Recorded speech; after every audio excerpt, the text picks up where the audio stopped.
Bible సమయం గంభీర సమయం వచన పరంపర ధ్యానాంశ సమయం బైబిల్ సమయం గంభీర సమయం దైవ సన్నిధికి అనుబంధ సమయం బైబిల్ సమయం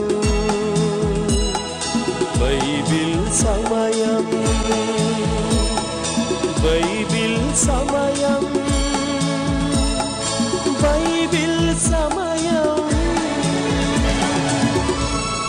రూతు గ్రంథం విమోచన గ్రంథం బ్రతుకును ఇచ్చి వెలుగిచ్చిన గ్రంథం బ్రతుకును ఇచ్చి వెలుగిచ్చిన గ్రంథం రూతు గ్రంథం విమోచన గ్రంథం అన్యురాలైన రూతు మోయాబు దేశములో కోల్పోయెను తన సొత్తు నిరాధారమాయెను బంధువైన బోయజు తన చెంతకు చేర్చుకొని బంధువైన బోయజు తన చెంతకు చేర్చుకొని ఆధారమాయెను వెలుగునిచ్చెను ఆధారమాయెను వెలుగునిచ్చెను రూతు గ్రంథం విమోచన గ్రంథం బ్రతుకును ఇచ్చి వెలుగిచ్చిన గ్రంథం బ్రతుకును ఇచ్చి వెలుగిచ్చిన గ్రంథం రూతు గ్రంథం విమోచన గ్రంథం. ఈ కార్యక్రమాన్ని స్పాన్సర్ చేసిన వారికి మా హృదయపూర్వక ధన్యవాదాలు. ఈరోజు కార్యక్రమాన్ని చూచి అనేకులు రక్షింపబడతారు, బాధలలో ఉన్నవారు ఆదరించబడతారు. దానికి కారణం మీరే. కాబట్టి ప్రభు మిమ్మలను నిండారుగా దీవించును కాక. Good evening, praise the lord. ప్రభుకు స్తోత్రం, హల్లెలూయా, షాలోమ్, వందనాలు. దేవుడు మిమ్మల్ని నిండారుగా దీవించునుగాక. సమయానికి వచ్చారు. వచ్చిన వారికి నా హృదయపూర్వక వందనాలు. ఇంకా రాని వారిని ప్రభువు నామ పేరిట త్వరగా రమ్మని మనవి చేస్తూ ఉన్నాను. దేవుని యొక్క వాక్యాన్ని ఎంతగా ప్రేమిస్తే ఆ ప్రియ ప్రభు మనల్ని కూడా అంతగా ప్రేమించడానికి అవకాశం ఉంది. అంటే యేసు ప్రభు వారు కండిషన్ పెట్టడంలే, నన్ను ప్రేమించు వారిని నేను ప్రేమిస్తాను అనడంలే. నా మాట వినాలి. ఎందుకు అనగా మనం ప్రేమించకపోయినా ఆయన ప్రేమిస్తున్నాడు. ఆయన ప్రేమించు వారిని ప్రేమిస్తారు. There is no doubt about that. But at the same time ఆయనను మనం ప్రేమించకపోయినా మనను మట్టుకు ఆయన ప్రేమిస్తూ ఉన్నారు. ఈ సత్యాన్ని మనం అర్థం చేసుకుంటే మనం ఇంకా ఎక్కువగా ఆయనను ప్రేమించడానికి అవకాశం ఉంది. మీ ఆరోగ్యాలు బాగుగా ఉన్నాయి కదూ? ఇంట్లో పరిస్థితులు ఏ రీతిగా ఉన్నాయి అమ్మా? చాలామంది ఆడబిడ్డలు ఫోన్ చేసి ఇంట్లో పరిస్థితులు బాగుగా లేవన్నా, లేవు అంకుల్ అని చెబుతూ ఉంటారు. ఎందుకమ్మా అనంటే ఆయన త్రాగుడుకు అలవాటు పడ్డాడు, లేక వ్యభిచారానికి అలవాటు పడ్డాడు, సోమరిగా ఉంటాడు, ఇంట్లో పని చేయడు. నేనేదో చిన్న పని చేస్తాను, దాని ద్వారా వచ్చే డబ్బుల ద్వారానే ఇల్లు గడవాలి, బిడ్డలు కూడా సరిగ్గా మాట వినరు అని కొంత నిస్సహాయత ఆడబిడ్డలు వ్యక్తం చేస్తూ ఉంటారు. చాలా బాధగా ఉంటుంది. వివాహం చేసుకున్న మొదటి రోజుల్లో బాగానే ఉండవచ్చు, కానీ వివాహం అయిన తరువాత మీ యొక్క వివాహ ఆ పునాదిని సరైన పరిస్థితుల మీద వేసుకోవాలి అని నేను మనవి చేస్తున్నాను. అందులో ఒక సంగతి, ఎంతగా దేవుని యొక్క వాక్యాన్ని వినడానికి మీరు అలవాటు పడతారో అంతగా పరిశుద్ధాత్మ దేవుడు మనతో మాట్లాడడం ద్వారా మన యొక్క వ్యక్తిగత కుటుంబ జీవితాలు సరి చేసుకోవడానికి అవకాశం ఉంది. భార్య భర్తలుగా లేక తల్లిదండ్రులుగా వారు శాంతి సమాధానంతో ఉంటే ఆటోమేటిక్గా ఇంట్లో ఉన్న బిడ్డలు కూడా మాట వింటారు. ఈనాడు బిడ్డలు తల్లిదండ్రుల యొక్క మాట వినటంలే, ఇష్టానుసారంగా జీవిస్తూ ఉన్నారు. చాలా విచారకరమైన సంగతి. వారికి చదువులు సంధ్యలు లేక ఈనాడు ఎన్నో విచారకరమైన సంగతులకు వారు లోనవుతున్నారు. పేపర్ విప్పితే చాలు బహుభయంకరమైన విషయాలు చదువుతూ ఉన్నాం. ఒక పాపను 7 వారు పాడు చేసి ఆమెను చంపి ఎక్కడో వేసేశారు అని చదువుతున్నప్పుడు ఎంత బాధగా ఉంటుందండి. చదివే వారికే అంత బాధగా ఉంటే ఆ ఆడబిడ్డను కన్ని పెంచిన తల్లిదండ్రులకు ఇంకెంత బాధగా ఉంటుంది. ఎప్పుడు మన యొక్క సమాజము మారుతుందో, దేవుని వాక్యము ఎంతగా చెప్పబడుతుందో అంతగా మనుషుల్లో స్పందన కలగడం లేదేమో అని అనిపిస్తుంది. అనగా మనం చేసే ప్రయత్నం కంటే సాతానిక కుయుక్తి ఎక్కువైపోయిందా అని అనుకోవాలా, ఆలోచించాలి. మంచిది. ఋతు గ్రంథాన్ని మనం ధ్యానం చేస్తూ ఉన్నాం. ఋతు గ్రంథంలో చాలా శ్రేష్టమైన అనుభవాలను నేను నేర్చుకుంటున్నాను, మనం నేర్చుకోవాలి. ఎంతగా దేవుని యొక్క వాక్యాన్ని విని దేవుని వాక్యంలో ఉన్న సత్యాల ప్రకారం జీవించడానికి తీర్మానం చేసుకుంటామో అంతగా మనము శారీరకంగా, మానసికంగా, ఆధ్యాత్మికంగా దీవించబడటానికి అవకాశం ఉంది. మంచిది. దేవుని యొక్క వాక్య ధ్యానంలోనికి వెళుతున్నాను, ప్రార్థన చేస్తాను. దయచేసి వీలుని వారు మోకరించండి, వీలు లేని వారు ప్రార్థనలో నాతో ఏకీభవించండి. కృపా సత్య సంపూర్ణుడు అయిన మా ప్రియ పరలోకపు తండ్రి, వందనాలు, స్తోత్రాలు నాయన. మీ కుమారుడు మా రక్షకుడు యేసు ప్రభువారికి నామ పేరిట మీ పాద సాన్నిధ్యానికి వస్తూ ఉన్నాం ప్రభు. ఋతు గ్రంథాన్ని ద్వారా మాతో అనేక సత్యాలు మీరు మాట్లాడుతున్నారు. కుటుంబ జీవితము ఏ రీతిగా ఉండాలో మీరు మాకు నేర్పిస్తున్న విధానం కొరకై వందనాలు ప్రభువా. ఈ ఋతు గ్రంథ ధ్యానాలు వినడం ద్వారా మా కుటుంబము ఇంకా ఎక్కువగా శాంతి సమాధానాలతో జీవించే అనుభవంలోనికి నడిపించండి. మా బిడ్డలను దయచేసి దీవించండి ప్రభువా, కృప చూపించండి, మహిమ పొందండి. యేసు ప్రభువారి పుణ్యనామమున స్తుతించి ఘనపరిచి వేడుకున్నాము తండ్రి, ఆమెన్. ప్రార్థనలో పాల్గొన్న మీ అందరికీ నా ప్రత్యేక ధన్యవాదాలు. అమ్మ, బాబు జాగ్రత్తగా వినండి. కొంతమంది మీలో ఈ యొక్క వచనం వెంబడి వచ్చిన ధ్యానాన్ని రాసుకుంటున్నారని నాకు తెలుసు. కాబట్టి దయచేసి రాసుకుంటున్నప్పుడు కూడా చాలా క్లియర్గా రాసుకునండి. నేను నెమ్మదిగా చెప్పడానికి నేను ప్రయత్నం చేస్తాను. ఋతు గ్రంథ ధ్యానాలు మన వ్యక్తిగత కుటుంబ జీవితాలను మెరుగుపరచాలి అనేది నా యొక్క ఆశ. నయోమి భర్త చనిపోయాడు. అంటే నయోమికి శిరస్సుగా ఉండవలసిన భర్త చనిపోయాడు. చాలా విచారకరమైన సంగతి. ఈ యొక్క బిడ్డలకు కూడా డాడీ అని పిలవడానికి డాడీ లేడు, ఏమండి అని పిలవడానికి భర్త లేడు. కాబట్టి ఇంటికి శిరస్సుగా ఉండవలసిన ఆ వ్యక్తి చనిపోయినప్పుడు ఇంటిలో ఎంత విషాదకరంగా ఉంటుందో మనము అర్థం చేసుకోవాలి. నా ప్రియ బిడ్డలరా, మన యొక్క కుటుంబాలలో కూడా ఆయా నష్టాలు అనగా ప్రాణ నష్టాలు జరుగుతున్నప్పుడు ఒక్కొక్కసారి బేసిక్ రీజన్స్ మనము ఎనలైజ్ చేయాలి. ఈ యొక్క ఎలీమెలకు చనిపోవడానికి ఒక బలమైన కారణం దేవుని మీద ఆధారపడటానికి బదులుగా తన సొంత నిర్ణయాన్ని అతడు తీసుకున్నాడు. తద్వారా అతడు శారీరకంగా, ఆధ్యాత్మికంగా నష్టపోయాడు. అతడు చనిపోయాడు. అతడు చనిపోవడం ద్వారా ఇంటిలో సరైన పరిస్థితులు ఉండి ఉండవు. ఈ ఇద్దరు బిడ్డలు వారి ఇష్టానుసారంగా పెండ్లి చేసుకున్నారు. తల్లి మాట విన్నారో లేదో మనకు రాయబడలేదు, కానీ వారు ఇష్టానుసారంగా పెండ్లి చేసుకున్నారు. ఇక్కడ జరిగిన ఒక పరిస్థితిని చూస్తూ ఉంటే చాలా ఆశ్చర్యంగా ఉంటుంది. పెద్దవాడి పేరు మహలోను, చిన్నవాడి పేరు కిల్యోను.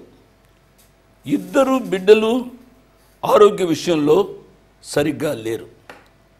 కానీ ప్రియులరా, మరి ఆ కాల పరిస్థితులు మోయాబు దేశంలో ఎలాగున్నాయో మనకంత ఎక్కువగా రాయబడలేదు. కానీ మహలోను, కిల్యోను అనే వారిని చేసుకున్నవారు వారు మంచి ఆరోగ్యవంతులు. మంచి ఆరోగ్యవంతులైన ఈ ఆడబిడ్డలు ఈ జబ్బుతో వ్యాధితో క్షీణిస్తూ ఉన్న వీరిని పెండ్లి చేసుకున్నారు. నా పిల్లరా, వారు పెండ్లి చేసుకున్న తదుపరి కొద్ది కాలానికి వీరిద్దరూ కూడా చనిపోయారు. 10 సంవత్సరాలు కాపురం చేశారు. ఈ బిడ్డలు అనగా ఈ మోయాబు దేశంలో ఉన్న బిడ్డలు ఎంత మంచివారు. దేశం మంచిది కాదు, కానీ ఆ దేశంలో ఉన్న ప్రజలు అందరూ చెడ్డవారు కాదు. ఈ యొక్క ఓర్ప, రూతు అనే ఇద్దరు యవనస్తులు ఎంతో మంచివారుగా ఉన్నట్టుగా మనం చదువుతాం. కోర్స్ ఓర్ప అనే ఈ పెద్ద కోడలు మరలా మోయాబు దేశానికి వెళ్ళిపోయింది. మోయాబు దేశానికి ఎందుకు వెళ్ళిపోయింది అని అంటే, మోయాబు దేశంలో ఉన్న ఆ పాపము ఆమెను ఎక్కువగా ఆకర్షించింది. ఈ ముసలిదానితో వెళితే నాకేమీ కలిసి వస్తుంది, కాబట్టి నా తల్లిదండ్రుల మధ్య, నా తోబుట్టువుల మధ్య, నా గ్రామ ప్రజల మధ్య నేను మరలా ఉంటాను అని చెప్పి ఈ ఓర్ప వెళ్ళిపోయినట్లుగా మనము చదువుతాం. ఈ సందర్భంలో ప్రియులరా, ఒక మాట నేను చదువుతాను. ఏమిటి అనగా, సామెతల గ్రంథం 14వ అధ్యాయము 12వ వచనంలో ఈ రీతిగా ఉంది. బైబిల్ వారు క్విక్గా చూడండి. సామెతల గ్రంథం 14వ అధ్యాయము 12వ వచనంలో ఈ రీతిగా వ్రాయబడి ఉంది. తెరిచారు కదూ, నేను చదువుతున్నాను. ఒకని ఎదుట సరి అయినదిగా కనబడు మార్గము కలదు, అయితే అది తుదకు మరణమునకు త్రోవ తీయును. అంటే మన దృష్టిలో మనకు సరిగ్గా ఉంటుంది. ఈ పెద్ద కోటల దృష్టిలో అది ఆమెకు సరిగ్గా ఉంది. కాబట్టి మోయాబు దేశానికి ఆమె మరలా తిరిగి వెళ్ళిపోయింది పాపములో జీవించటానికి. ఈ దినాల్లో చాలామంది వారు ఇష్టపడుతున్నారు. ఎందుచేత?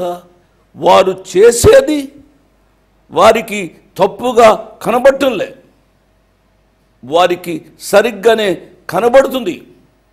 ఎందుకు తాగుతున్నావు అని అంటే సమాధానం చెప్పడు. అది అతనికి సరిగ్గా సరిపోతుంది, లేక దానిని సమర్థించుకుంటాడు.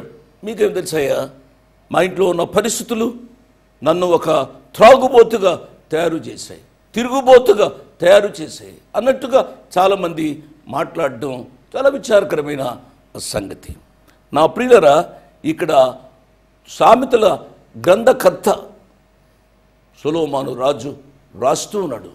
మనకు సరిగ్గా కనబడతాయి, చివరకు అవి చావుకు దారి తీస్తాయి అనే సత్యాన్ని గ్రహించినట్లయితే మన ఇష్టానుసారంగా జీవించక దేవుని మీద ఆధారపడటానికి అవకాశం ఉంది అనే సత్యాన్ని నేను జ్ఞాపకం చేస్తూ ఉన్నాను.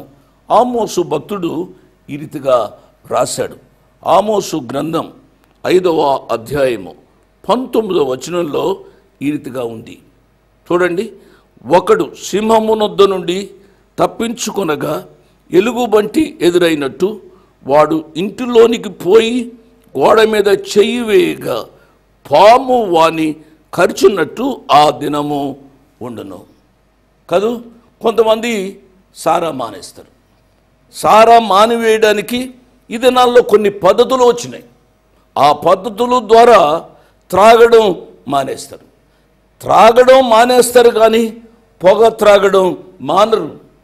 కొంతమంది మానేసినట్టుగా ఉండి మరలా త్రాగుతూ ఉంటారు. బ్రదర్, నేను కంట్రోల్ చేసుకోలేకపోతున్నాను, ఏదో ఒక కరెంటు లాగవేసినట్టుగా లాగేస్తూ ఉంది, కొన్ని దినాలు దానిని అదుపులో పెట్టుకున్నాను, కానీ అది నాకు చేతకావడం లేదు అని అంటూ ఉంటారు.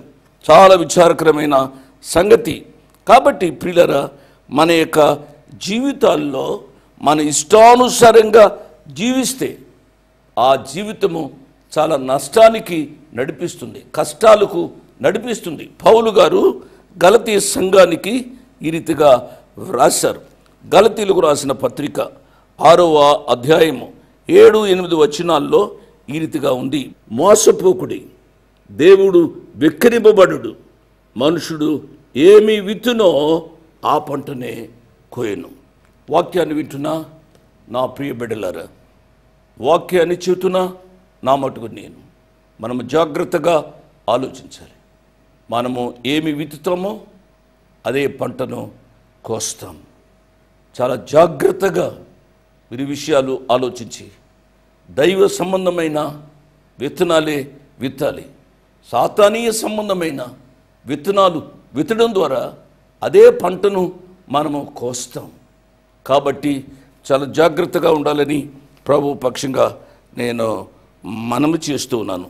భర్త చనిపోయిన తరువాత ఈ నయోమి తన బిడ్డలతోనే రావాల్సి ఉంది. యూదా బెత్లెహేమునకు రాలేదు. ఇంకా కొద్ది కాలం ఆమె ఆలస్యం చేసింది. ఆ యొక్క మోయాబు దేశంలోని బిడ్డలను పెండ్లి చేసింది. ఇదంతా మీకు తెలుసు.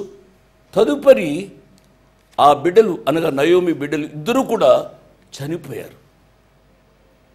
ఇక ఈమె ఉంది వయసులో, అంటే పెద్దామిగా, ముసలి వయసు. ఆ ఇద్దరు కూడా విడోస్గా, విధవరాండ్రుగా చేయబడ్డారు. ఇప్పుడు ముగ్గురు విధవరాండ్రే.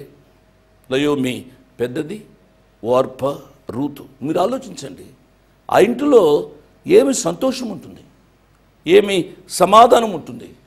అటువంటి పరిస్థితుల్లో నయోమి తన యొక్క కోడళ్ళతో, యవనస్తులతో అంటూ ఉంది, నేను ఇంకా ఈ దేశంలో ఉండలేను, నేను నా దేశానికి తిరిగి వెళతాను. నా దేశాన్ని దేవుడు దర్శించాడని, యూదా బెత్లెహేములో కరువు పోయిందని, ఆహారము సమృద్ధిగా ఉంది అని నేను విన్నాను. కాబట్టి యూదా బెత్లెహేమునకు వెళతాను అని ఈ అత్తయిన నయోమి చెప్పింది. అత్తయిన నయోమి చెప్పినప్పుడు తన కోడండ్ర యొక్క స్పందన మనకు ఆశ్చర్యాన్ని కలిగిస్తుంది. ఏమిటి అనగా, ఈ మోయాబీయులైన ఈ యవనస్తులు వార్ప, రూతు కూడా ఎదురు చెప్పలేదు. అత్తమ్మ, మీరు వెళ్ళండి, మేము ఇక్కడే ఉంటాము అని అనలే. ఇద్దరూ కూడా మేము మీ వెంబడి వస్తాము అని ముందు చెప్పారు. తదుపరి ఆ నయోమి ఆ బెత్లెహేము యొక్క పరిస్థితులు ఆమె ఎక్స్ప్లెయిన్ చేసిందేమో ఈ ఇద్దరు యవనస్తులకు. అప్పుడు వార్ప మరలా తన యొక్క దేశానికి తిరిగి వెళ్ళిపోయినట్లుగా దేవుని యొక్క వాక్యంలో మనం చూస్తాం. అనగా వార్ప యొక్క జీవితంలో సరైన మార్పు లేదు. నయోమితో, ఆ యూదా బెత్లెహేము కుటుంబముతో, భర్తతో ఆమె కాపురం చేసింది, కానీ ఆమెలో ఇంకా మోయాబు దేశం యొక్క ఆశలు పోలేదు అనే సత్యాన్ని మనము అర్థం చేసుకోవాలని ప్రభు పేరిట నేను జ్ఞాపకం చేస్తూ ఉన్నాను. 9వ వచనంలో ఈ రీతిగా ఉంది, మీలో ఒక్కొక్కటి పెండ్లి చేసుకుని తన ఇంట నెమ్మది నొందునట్లు యెహోవా దయచేనుగాక అని వారితో చెప్పి వారిని ముద్దు పెట్టుకునేను. అంతటా వారు ఎలిగెత్తి ఏడ్చి, నీ ప్రజల యొద్దకు నీతో కూడా వచ్చేదమని ఆమెతో చెప్పిరి. అంటే ఇద్దరు కూడా ఒక మొమెంటరీ డెసిషన్ తీసుకున్నట్లుగా మనం చూస్తాం. వీరిద్దరూ యవనస్తులు, ఆమె ముసలామె. ఇంకా ఆమె కనడానికి వీలు లేదు. అంటే ఆ వయసులో ఎవరు కనరు, కనిన లోకము హర్షించదు. అటువంటి పరిస్థితుల్లో ఆ వయసులో ఉన్న ఈ పెద్దామె నయోమి వారిని మరలా వారి యొక్క దేశానికి వెళ్ళిపోమని ప్రోత్సహిస్తుంది. కానీ వీరు అతమా మేము వెళ్ళము, మీతో కూడా వస్తాము అని చెబుతున్నారు. నయోమి మాట్లాడుతుంది. దయచేసి మీరు చూడండి.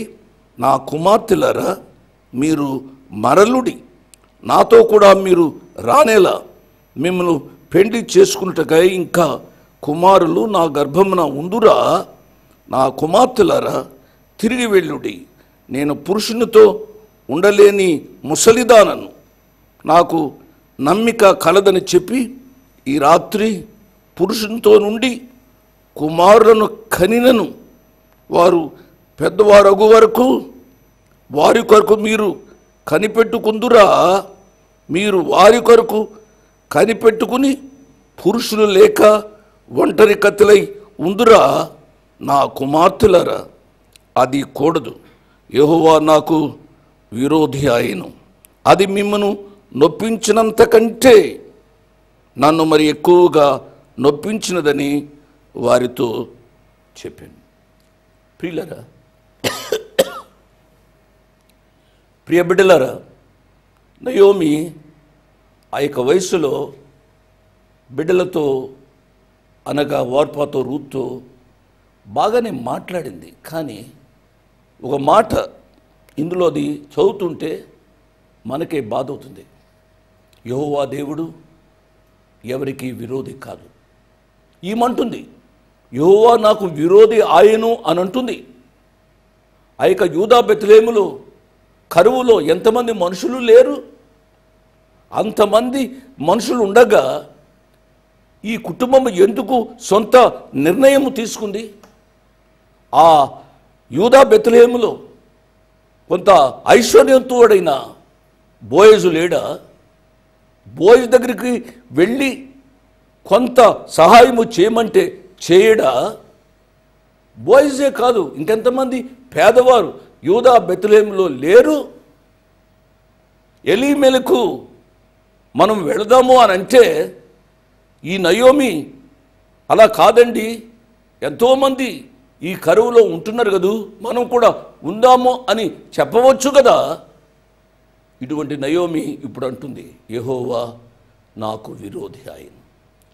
వాక్యం వింటున్న నా ప్రియ బిడ్డలారా, యెహోవా ఎటువంటి పాపినైనా ఆయన ప్రేమించే దేవుడు. ఆయన ఎవరికి విరోధి కాడు. నేను జ్ఞాపకం చేస్తున్నా, ఆయన ఒకే ఒకరికి విరోధి. ఆ విరోధి సాతానుడు.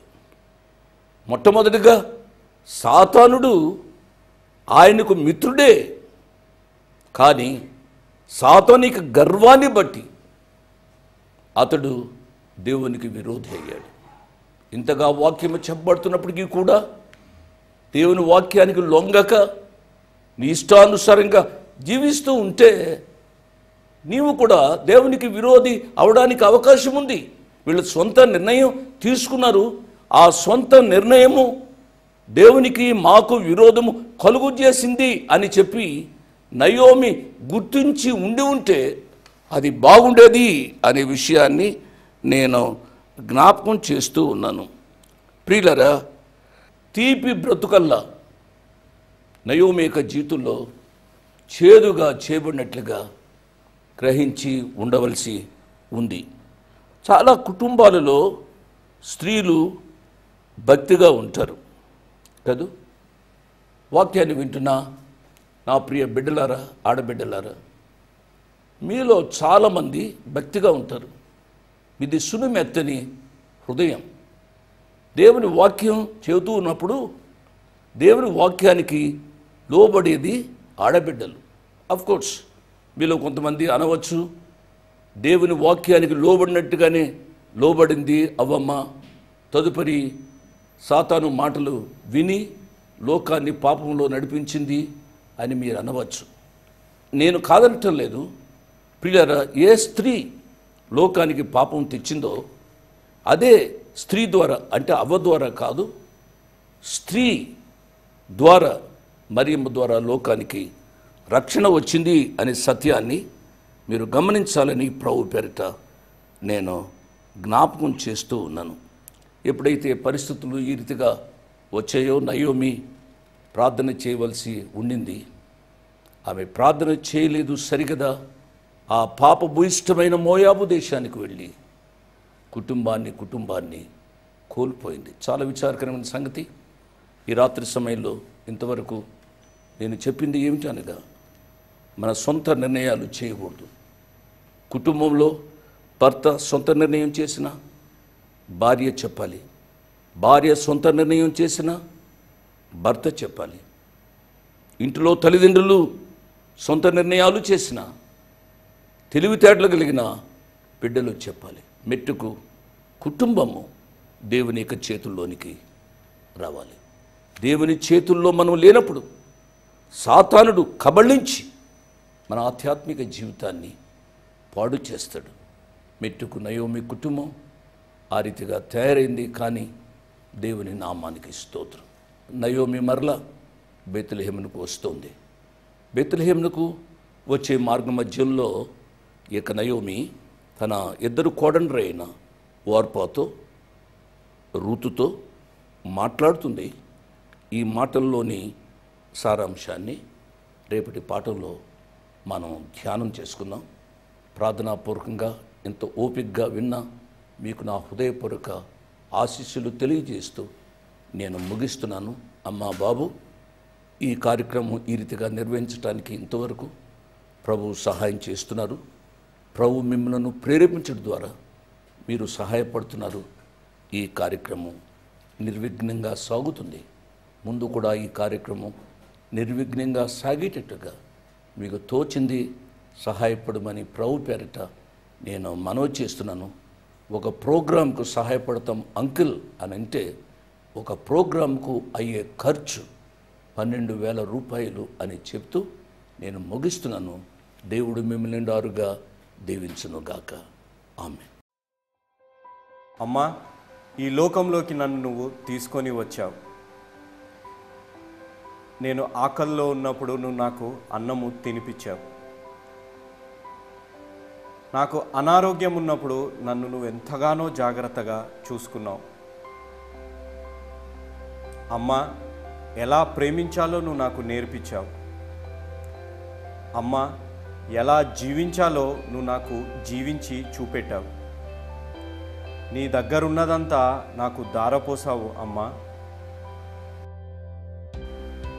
ఈ మాతృ దినోత్సవం రోజున ఈ లోకంలో ఉన్న అమ్మలందరికీ మీరు మాకు చేసిన దానికి కృతజ్ఞతగా అమ్మగా ఉన్న వారందరినీ మేమెంతగానో ప్రేమిస్తున్నాం. మీ అందరికీ మాతృ దినోత్సవ శుభాకాంక్షలు. ఈ శనివారం ఆదివారం ప్రత్యేకంగా అమ్మ యొక్క ప్రేమ గురించి బ్రదర్ పి భక్తి సింగ్ గారు ప్రత్యేక వాక్య పరిచర్య చేస్తారు. ప్రత్యేకంగా యవనస్తులు అమ్మ యొక్క విలువ మన జీవితాల్లో ఎంత ఉందో మనము తెలుసుకుందాం. కాబట్టి ఈ శనివారం ఆదివారం ఈ ప్రోగ్రామ్ని మీరు మిస్ కాకుండా చూడమని నా మనవి. My address 1-1-214/2, flat number 505506.